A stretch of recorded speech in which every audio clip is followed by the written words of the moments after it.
სრულიად საქართველოს კათოლიკოს პატრიარქის ხსოვნას პატივი გვიან ღამეს სამების საკათედრო ტაძარშიც მიაგეზილია. მეორე სულის მოსახსენებელი პანაშვიდი სასულიერო პირებმა აღავლინეს. სამებაში მრევლის ნაწილი ანთებული სანთლებით გვიან ღამემდე იმყოფებოდა. ისინი მწუხარებას გამოთქვამდნენ და სრულიად საქართველოს უსამძიმრებდნენ. მღვდელმსახურებმა კი პატრიარქის სულის ცხონებისთვის მრევლს ლოცვისა და ზიარებისკენ მოუწოდეს. ძალიან რთულია, რომ სრულიად საქართველოს კათოლიკოს პატრიარქზე როგორც გარდაცვლილზე ისე ვისაუბროთ.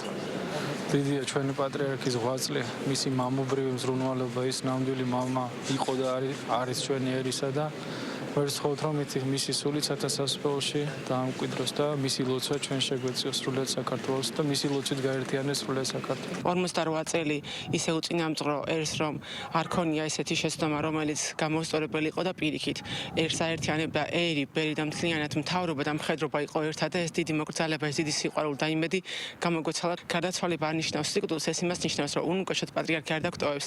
ალბათ ესე იყო საჭირო როგორც უფალი ინებებს ზოგადად და ვფიქრობ, რომ ნუგეს მოგვივლინეს რომელიც ისევ გაერთიანებს და გაძლიერებს საქართველოს. ის არის, იყო და ექნება ჩვენი ნუგეში და სიყვარული. არა მხოლოდ ქრისტიანებისთვის, არამედ ნებისმიერი კონფესიის წარმომადგენლებისთვის ის იყო უდიდესი ადამიანი და უდიდესი საპატივცემულო ადამიანი. ის რაც მან ჩვენი ერისთვის გააკეთა და ის გაერთიანება, მე დარწმუნებული ვარ, რომ იქიდან კიდევ უფრო მეტად გააძლიერებს ჩვენ ერს. ჩვენი ვალია ახლა, რომ გავაძლიეროთ ლოცვა და მისი დანატოვარი და ის სიყვარული ძალიან ღირსეულად ვატაროთ და მე მინდა ყველა მთელ ერს ნუგეში ვუსურვო და ვუსურვო ის რომ დაუბრუნდნენ ეკლესიას, გახდნენ მაზიარებლები.